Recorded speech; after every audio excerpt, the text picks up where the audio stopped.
Что для вас новая стоматология в двух словах? Новая стоматология – это моя судьба и жизнь. А еще любовь. Большая семья. Моя любовная любовь. Забота о людях. Это вся моя жизнь. Новая стоматология для меня – это место, где я дома. Любимый коллектив. Благодарный пациент. Счастье и успех. Свобода действий, и это моя жизнь. Новая стоматология – это праздник. Семья. Стоматология новая для меня – это вся жизнь. Это прорыв, такой вот скачок, и вся моя жизнь.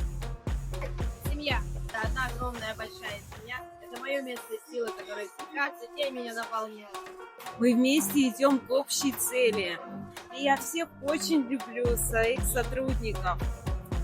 И даже если кому-то кажется, что я его не люблю, я все равно его люблю.